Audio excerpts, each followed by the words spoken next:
यह वह समय था जब तलवारें खून की प्यासी थीं। लोग एक दूसरे को मारकर ही जीवित रहते थे। देवता और जादुई शक्तियां आपस में टकराती थीं और इंसानों की लाशों पर साम्राज्य खड़े होते थे। इसी दौर में शाकू का राजा वीरसेन अपने दुश्मन राजा भीमसेन पर हमला बोल दिया। कई दिनों तक भयानक युद्ध हुआ, लेकिन इतने दिनों के युद्ध में वीरसेन की सारी सेना मारी गई और वीरसेन किसी तरह अपनी जान बचाकर अपने राज्य की उत्तर दिशा की ओर निकल गया। कई दिनों की यात्रा के बाद वह एक नदी के किनारे रुका और वहां स्नान करके आराम करने लगा। तभी एक बूढ़ा मछुआरा नदी से मछलियां पकड़ने आया।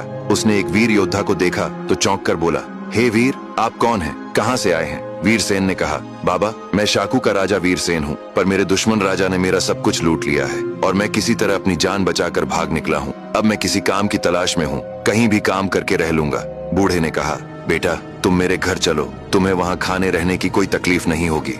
वीरसेन उसके साथ चल दिया।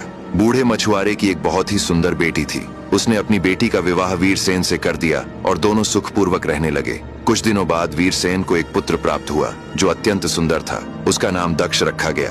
दक्ष बड़ा रूपवान और बुद्धिमान हुआ। उसने सभी विद्याएं हासिल कर लीं और एक मजबूत योद्धा बना। एक रात वह बाहर सो रहा था, तभी आकाश में उड़ती हुई एक यक्षिणी निकली। यक्षिणी उसके रूप पर मोहित हो गई और उसके पास आई। कुछ देर उसे देखने के बाद उसने दक्ष के माथे को चूमा और फिर उड़कर आकाश में चली गई तथा संसार भ्रमण करने लगी। तभी उसे अपने पीछे पंखों की सरसराहट सुनाई दी। उसने देखा एक यक्ष आ रहा है। यक्षिणी ने पूछा, तुम कहाँ जा रहे हो? उसने कहा, मैं इस समय ताम्र देश से आ रहा हूँ। ताम्र बहुत बड़ा देश है और उसके अंतर्गत कई द्वीप हैं। वहाँ के बादशाह का नाम गौर है। उसकी एक बेटी वैदेही है। वह इतनी सुंदर है कि मालूम होता है विधाता ने उससे अधिक सुंदर किसी को नहीं पैदा किया है। अब आगे की कहानी जानने के लिए देखिए अगला भाग।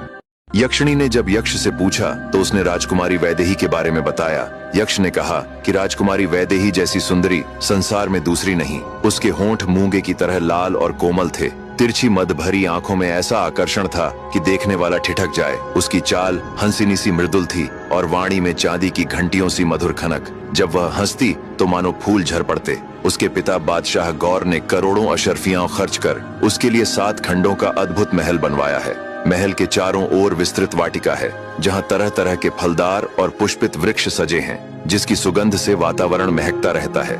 ऐसी ऐश्वर्य और रूप की चर्चा सुनकर दूर देशों के राजकुमार विवाह प्रस्ताव लेकर आए, पर शहजादी को विवाह से घोर विरक्ति थी। विवश होकर बादशाह ने घोषणा कर दी कि जो हकीम, ज्योतिषी या तांत्रिक उसे ठीक कर देगा, उसी से उसका विवाह होगा। इतना सुनकर यक्षिणी ने कहा, शायद तुम राजकुमार दक्ष को नहीं देखे हो। उसके जितना सुंदर मैंने आज तक किसी इंसान को नहीं देखा। इसी बात पर यक्ष और यक्षिणी में वाद विवाद छिड़ गया कि कौन अधिक सुंदर है। अंततः उन्होंने निर्णय किया कि दोनों को साथ रखकर तुलना की जाए। तुरंत यक्ष उड़कर वैदेही को उठा लाया और राजकुमार के पास सुला दिया। दोनों गहरी नींद में थे। तभी यक्षिणी खटमल बनकर राजकुमार को काट गई। वह जागा और बगल में सोई वैदेही को देखकर मोहित हो गया।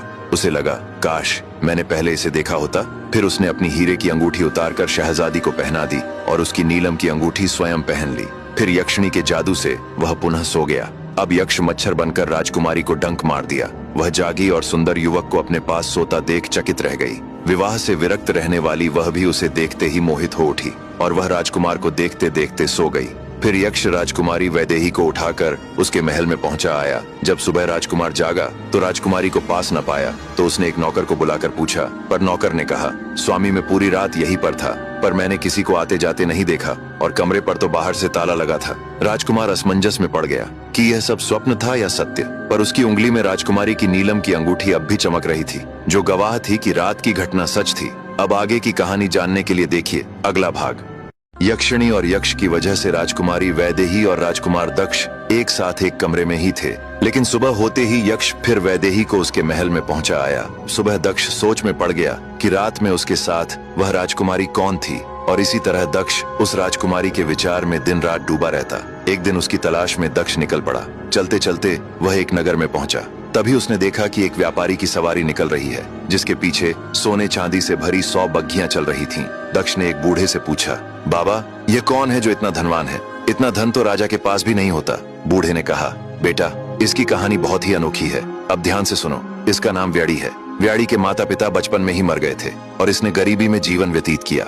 जो लोग ब्याज पर पैसे देते थे उनके यहाँ यह काम करता था। एक दिन व्याड़ी ने देखा कि व्यापारी विशाखिल एक आदमी को डांटते हुए कह रहा था, देखो, फर्श पर पड़े इस मरे हुए चूहे को भी एक चतुर आदमी सोने में बदल सकता है, और मैंने तुम्हें सैकड़ों चांदी के सिक्के दिए थे, फिर भी तुमने सब कुछ गंवा दिया। तुम बेवकूफ हो। तभी व्याड़ी बोला, महाशय, मैं आपसे इस चूहे को अपनी पहली पूंजी के रूप में मांगता हूँ। ये सुनकर विशाखिल हंस पड़ा और बोला, इस मरे हुए चूहे की मुझे कोई जरूरत नहीं, ले जाओ। लड़के ने उसे उठाया और एक पत्ते में लपेट कर रख लिया, फिर कोयले से एक पत्ते पर लिख दिया, मुझे महान व्यापारी से कर्ज के रूप में एक चूहा मिला। फिर उसने पत्ते को रसीद के रूप में विशाखिल को सौंप दिया। विशाखिल ने उसे पागल समझा और उस पत्ते को अपनी पुरानी लोहे की तिजोरी में रख लिया। व्याड़ी तुरंत बाजार गया और मरे हुए चूहे को एक बिल्ली पालने वाले आदमी से 2 मुट्ठी चने के बदले बेच दिया। अपना पहला मुनाफा पाकर वह बहुत खुश हुआ। फिर चने को भूनकर पीस लिया और कुएं से ठंडा पानी लेकर शहर के बाहर धूल भरी सड़क पर चला गया, जहां हर शाम भूखे प्यासे लकड़हारे गुजरते थे। जब पहला लकड़हारा पसीने से लथपथ आया तो व्याड़ी ने मुस्कुराकर प्रणाम किया और बोला, काका, आप थके और प्यासे हैं, कृपया ये ठंडा पानी और एक मुट्ठी मीठा चना ले लीजिए, जिससे आपको ताकत मिलेगी। लकड़हारे के चेहरे पर मुस्कान आ गई। उसने ठंडा पानी पिया और धन्यवाद के रूप में व्याड़ी को 2 लकड़ी के लट्ठे दे दिए। इसी तरह उस शाम जितने भी लकड़हारे गुजरे, उन्होंने पानी और चने के बदले उसे लकड़ी के लट्ठे दिए। जब वह शाम को वापस आया तो उसके पास लकड़ी का एक बड़ा ढेर हो गया था। अब आगे की कहानी जानने के लिए देखिए अगला भाग। धनवान व्यापारी की सवारी देखकर राजकुमार दक्ष ने बूढ़े से उसके बारे में पूछा। बूढ़ा बोला, बेटा, यह व्यापारी बहुत गरीब था। इसके माँ बाप बचपन में मर गए और यह एक ब्याज देने वाले व्यापारी के यहाँ काम करने लगा। एक दिन व्यापारी एक आदमी को डांटते हुए बोला, इस मरे हुए चूहे को भी चतुर लोग सोना बना देंगे, और मैंने तुम्हें बहुत सारे चांदी के सिक्के दिए और तुमने उन्हें गंवा दिया। तभी वह लड़का व्यापारी से बोला, महाशय, मैं ये मरा हुआ चूहा आपसे कर्ज के रूप में लेना चाहता हूँ। व्यापारी उसकी बातों को सुनकर हंसा और बोला, इसे ले जाओ, इसका मुझे कोई काम नहीं। लड़का मरा चूहा लेकर बाजार आया। उसने एक बिल्ली पालने वाले आदमी से मरे चूहे के बदले 2 मुट्ठी चने में बेच दिया। फिर चनों को भूनकर पीस लिया और उसे लेकर शहर के बाहर धूल भरे रास्ते पर गया, जहाँ लकड़हारे रोज शाम को गुजरते थे। उसने पहले लकड़हारे से कहा, काका, आप बहुत थक गए हैं, यह लीजिए, पिसा चना खाकर ठंडा पानी पीजिए। लकड़हारे के चेहरे पर खुशी आ गई और उसने पानी पिया तथा धन्यवाद के रूप में लड़के को 2 लकड़ी के लट्ठे दिए। इसी तरह उस लड़के ने सभी गुजरने वाले लकड़हारों को पानी पिलाया और शाम तक उसने लकड़ी का एक बड़ा गट्ठर इकट्ठा कर लिया। अगली सुबह उसने लकड़ी के गट्ठर को बाजार में कुछ तांबे के सिक्कों के बदले बेच दिया। फिर उन सिक्कों से उसने कुछ और चने खरीदे और ठीक वही काम अगले दिन भी किया। वह लड़का भुने चने खिलाता और लकड़हारों को पानी पिलाता, जिसके बदले लकड़हारे उसे लकड़ी दे देते। धीरे धीरे उसने बहुत सारे सिक्के इकट्ठा कर लिए। 1 महीने बाद उसने सभी लकड़हारों से विनती की, अगले 3 दिनों तक सिर्फ मुझसे ही लकड़ी बेचो, मैं तुम्हें 2 गुना पैसा दूंगा। 3 दिनों तक वह लगातार लकड़ी खरीदता रहा, लेकिन किस्मत का खेल तो देखो, चौथे ही दिन इतनी तेज बारिश हुई कि सड़कें नदियां बन गईं और कई दिनों तक लकड़हारे जंगल में प्रवेश नहीं कर सके। शहर में लकड़ी खत्म हो गई और बिना लकड़ी के लोगों के घरों के चूल्हे नहीं जल रहे थे। लकड़ी की कीमतें पतंग से भी ऊपर उड़ गईं और बस इसी समय वह लड़का अपना लकड़ी का विशाल भंडार लेकर बाजार में पहुंचा। लोग उसकी लकड़ी खरीदने के लिए टूट पड़े। उसने एक एक लट्ठे को सैकड़ों चांदी के सिक्कों में बेचा। फिर उन पैसों से उसने राशन की दुकान खोली। धीरे धीरे वह पूरे देश का सबसे बड़ा व्यापारी बन गया। एक सुबह वह लड़का बहुत अच्छे कपड़े पहनकर व्यापारी विशाखिल के घर गया। उसके हाथों में अब एक सोने का चूहा था। व्यापारी विशाखिल ने उसे देखा और हैरानी से बोला, तुम तो चूहे वाले लड़के हो। लड़के ने झुककर कहा, महाशय, यह रही आपकी पूरी पूंजी, धन्यवाद के साथ। विशाखिल खुशी से सोने के चूहे को देखते हुए हंसा और बोला, तुम्हारे पास शेर का दिल और देवता का दिमाग है। मेरी बेटी बहुत किस्मत वाली होगी अगर तुम उससे विवाह करो। लड़का भी राजी हो गया और उसने व्यापारी की बेटी से शादी कर ली, जिससे वह और भी बड़ा व्यापारी बन गया। पूरी कहानी सुनाकर बूढ़े ने कहा, ये वही लड़का व्याड़ी है जो आज पूरे देश का सबसे धनवान व्यापारी है, जिसका व्यापार देश के कोने कोने में फैला है। दक्ष ने कहा, बाबा, मैं अपनी प्रेमिका की तलाश में भटक रहा हूँ, क्या इस व्यापारी से उसका कोई पता मिल सकता है? बूढ़े ने कहा, ऐसा हो सकता है कि व्यापारी तुम्हें तुम्हारी प्रेमिका का पता बता दे। वह कई शहरों में घूमता रहता है। इतना सुनकर राजकुमार व्यापारी के महल की ओर बढ़ गया। अब आगे की कहानी सुनने के लिए देखिए अगला भाग। राजकुमार दक्ष अमीर व्यापारी के पीछे पीछे उसके महल में पहुंचा। उसने व्यापारी को प्रणाम करके बोला, महाशय, मैंने आपका नाम बहुत सुना है। आपके कारोबार के चर्चे दूर दूर तक मशहूर हैं। मैं आपसे सहायता की आशा लेकर आया हूँ। व्यापारी ने कहा, बताइए, मैं आपकी क्या मदद कर सकता हूँ? दक्ष बोला, यह किसी स्वप्न कथा जैसी घटना है। एक रात मैं खुले आसमान में सो रहा था। आधी रात को जब मेरी आंख खुली तो मैं हैरान रह गया। मेरे पास एक अत्यंत सुंदर राजकुमारी सो रही थी। मैंने वैसी सुंदर स्त्री पहले कभी नहीं देखी थी। मैं उसे देखता रहा। फिर मैंने उसके हाथ में पहनी नीलम की अंगूठी उतार ली और अपनी हीरे की अंगूठी उसकी उंगली में पहना दी। और उसे निहारते निहारते फिर सो गया। लेकिन जब सुबह मेरी आंख खुली तो वह कहीं नहीं थी। मैंने उसे बहुत ढूंढा, अपने नौकरों से पूछा, पर किसी ने न उसे आते देखा न जाते। मुझे समझ नहीं आता कि वह राजकुमारी कहाँ से आई थी और उसी की तलाश में भटक रहा हूँ। व्यापारी ने कहा, भाई तुम्हारी बातें तो बड़ी विचित्र हैं, पर मैंने इससे भी अधिक विचित्र घटना देखी है। एक बार मैं उत्तर दिशा में एक बड़े जहाज से यात्रा पर निकला। कई स्थानों से होता हुआ व्यापार करके आगे बढ़ रहा था कि समुद्र तट पर मुझे एक नाविक मिला। हमने एक दूसरे से परिचय किया और बातें करने लगे। मैंने उससे पूछा, आप किस उद्देश्य से निकले हैं? उसने कहा, यहाँ से 7 कोस की दूरी पर एक द्वीप है जहाँ अपार खजाना छिपा है, इतना कि हम 7 पीढ़ियां तक आराम से जी सकती हैं। पर उस खजाने तक पहुँचने में एक समस्या है। इस पुस्तक में उस खजाने का नक्शा छिपा है और यह भी लिखा है कि उसकी रखवाली एक भयंकर ड्रैगन करता है। वह ड्रैगन अपनी शक्तियों से उस द्वीप और खजाने को अदृश्य कर देता है। केवल पूर्णिमा की रात को वह खजाना दिखाई देता है और तभी उसे पाया जा सकता है, और मैं वही जा रहा हूँ। इतना अधिक खजाने का वर्णन सुनकर मेरे मन में लालच आ गया और मैंने उस नाविक को मार डाला और उसकी रहस्यमयी पुस्तक लेकर सैनिकों के साथ नक्शे के अनुसार आगे बढ़ा। अब आगे की कहानी जानने के लिए देखिए अगला भाग। व्यापारी ने दक्ष को कहानी सुनाते हुए कहा, जब नाविक ने मुझे उस खजाने के बारे में बताया जिसकी रखवाली ड्रैगन करता था, तो इतना बड़ा खजाना सुनकर मुझ में लालच आ गया और मैं उस नाविक को मारकर उसकी रहस्यमयी किताब लेकर खजाने की खोज में आगे बढ़ा। उस द्वीप पर पहुंचकर मैंने किताब में खजाना पाने की जानकारी देखी। उसमें लिखा था कि इस द्वीप में एक कुआं है जिसकी जगत पर एक दीपक जल रहा है। उसी के पास एक सिरस का पेड़ है जिस पर एक राजा की लाश लटक रही है। उसकी लाश से एक एक बूंद खून टपकता है और उसी पेड़ के नीचे एक पिशाच सोया हुआ है। उसी पिशाच का ही वह ड्रैगन है जो खजाने की रखवाली कर रहा है। सबसे पहले राजा की लाश को पेड़ से उतारकर उसे कुएं का पानी पिलाना होगा। राजा के मुंह में पानी पड़ते ही वह जीवित हो उठेगा। उसके जागते ही वह पिशाच भी जाग जाएगा और दोनों में एक भयंकर लड़ाई होगी। अगर राजा पिशाच को मार देगा तो उसे बचाने के लिए ड्रैगन आएगा। उसके आते ही अदृश्य द्वीप का द्वार खुल जाएगा जिसमें खजाना छिपा है और इस तरह उस खजाने को हासिल किया जा सकता है। इतनी कहानी सुनाकर व्यापारी राजकुमार दक्ष से बोला, जब मैंने किताब में खजाना पाने की विधि जानी तो इतना भयंकर नियम जानकर मेरे होश उड़ गए, लेकिन अब लौटना संभव नहीं था। मैं उस कुएं को ढूंढने निकल पड़ा।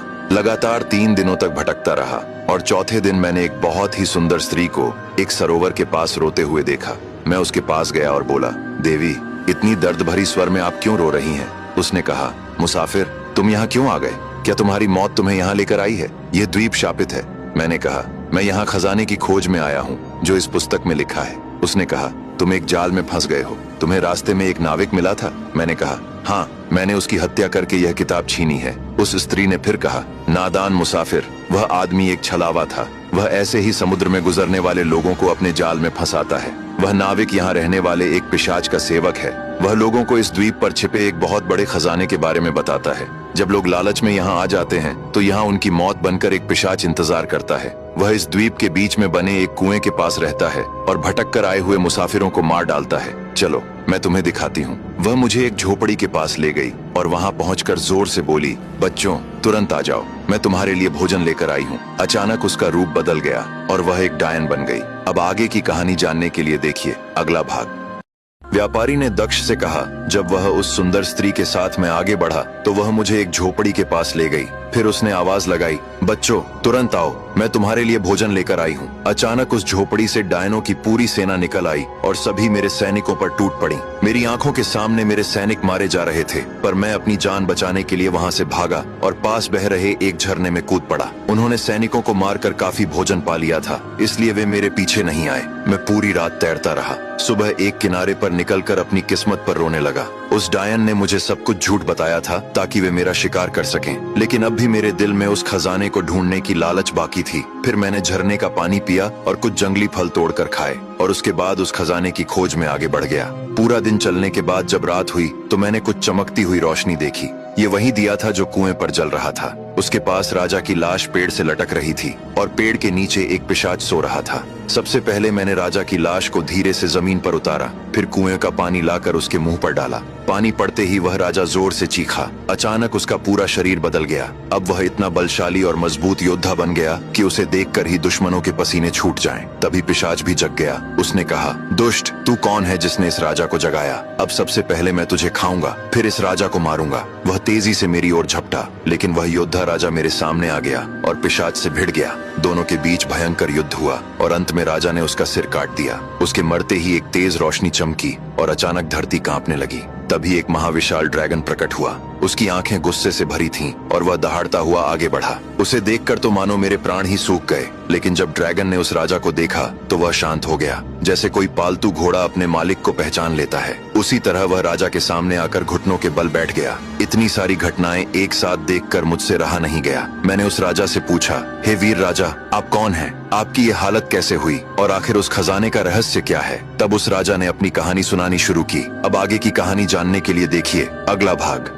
व्यापारी ने कहा, मैंने उस राजा की लाश को उतारकर कुएं का पानी उसके मुंह में डाला तो वह एक वीर योद्धा की तरह जीवित हो उठा और उसने तलवार के वार से दैत्य का सिर काट दिया। तभी एक विशाल ड्रैगन दहाड़ता हुआ आया, पर राजा को देखकर शांत हो गया। इतनी सारी घटनाएं एक साथ देखकर मैं हैरान था। मैंने राजा से कहा, हे राजन, आप कौन हैं और आपकी यह हालत कैसे हुई? राजा ने एक गहरी सांस ली और अपनी कहानी सुनाना शुरू किया। सदियों पहले यह वीरान और डरावना जंगल कोई आम जगह नहीं था, बल्कि यह मेरा विशाल राज्य स्वर्णगिरी हुआ करता था। लेकिन इस राज्य की असली ताकत यहाँ का सोना चांदी नहीं, बल्कि वह खजाना कालमणि था, एक ऐसा जादुई पत्थर जिसके अंदर असीमित शक्तियां कैद थीं। जो भी उस मणि को हासिल कर ले वह मौत को मात दे सकता था और पूरी दुनिया पर राज कर सकता था। यह ड्रैगन, जिसका नाम अग्निबाहु है, उसी मणि का सदियों पुराना रक्षक है और केवल स्वर्णगिरी के सच्चे राजा के आदेश का पालन करता है। लेकिन लालच में आदमी अंधा हो जाता है। मेरे सगे भाई विकराल को उस मणि की शक्तियां हासिल करनी थीं। उसने काले जादूगरों और पिशाचों की एक फौज के साथ मिलकर मुझ पर धोखे से हमला किया। वह मुझे मार नहीं सकता था क्योंकि अग्निबाहु मेरी रक्षा कर रहा था। इसलिए उसने छल से अग्निबाहु को पिशाची जादू कर मंत्रमुग्ध नींद में सुला दिया और मुझ पर एक भयानक काला श्राप लगा दिया। उसने मेरी आत्मा को मेरे ही शरीर में कैद कर मुझे यहाँ पेड़ से लटका दिया। यह पिशाच जिसे मैंने अभी मारा है उसी का पहरेदार था, जो सदियों से मेरी शक्तियां सोख रहा था। वह डायन जिससे तुम बचकर आए हो वह भी विकराल की ही दासी है, लेकिन तुमने मुझे फिर से नया जीवन दिया है। जब तुमने उस पिशाच की नजर बचाकर यह चमत्कारी जल मेरे सूखे गले में डाला तो विकराल का सदियों पुराना श्राप टूट गया। मेरे जीवित होते ही अग्निबाहु भी अपनी जादुई नींद से जाग गया। फिर राजा ने मेरे कंधे पर हाथ रखते हुए कहा, मुसाफिर, तुम उस खजाने के हकदार हो, उसे तुम ले जाओ। लेकिन इतने बड़े खजाने को अकेले ले जाना संभव नहीं है। पास ही एक राज्य है, वहाँ जाकर राजा से सैनिक और सवारी ले आओ ताकि तुम पूरा खजाना ले जा सको। अब मैं चलता हूँ। इतना कहकर वह राजा ड्रैगन पर सवार होकर चला गया। मैं पास ही बसे एक राज्य में गया। वहाँ का राजा बहुत सज्जन था। उसने मेरा अतिथि की तरह सत्कार किया। लेकिन मैंने एक अजीब चीज देखी। उसकी एक अत्यंत सुंदर बेटी थी। उसे देखते ही मैंने कामदेव को याद करते हुए कहा, इतनी सुंदर स्त्री तो मैंने आज तक नहीं देखी। लेकिन वह राजकुमारी सोने की जंजीरों में कैद थी। अब आगे की कहानी जानने के लिए देखिए अगला भाग। व्यापारी ने कहा, वीर राजा मुझसे बोला, आपकी वजह से मुझे नया जीवन मिला है, इसलिए तुम उस खजाने के हकदार हो। इतना कहकर ड्रैगन पर सवार होकर चला गया। मैं मदद के लिए पास के राजा के पास गया। जब मैंने उस सुंदर राजकुमारी को देखा तो हैरान रह गया कि उसे जंजीरों में क्यों बांध कर रखा गया है। लेकिन मैंने राजा से ज्यादा बहस न करने के बजाय अपने मुद्दे पर आ गया। मुझे सैनिक चाहिए थे जो खजाना मेरे राज्य तक पहुंचा सके। इसलिए मैंने राजा से विनती की, मैं एक व्यापारी हूँ और मैंने बहुत सारा धन व्यापार में कमाया है, लेकिन मेरे पास सैनिक नहीं है जो इस धन को मेरे राज्य तक पहुंचा सके। कृपया आप मेरी सहायता करें। राजा ने मेरी ईमानदारी देखकर कुछ घोड़े, हाथी और सेना के साथ सेनापति को भी मेरे साथ भेज दिया।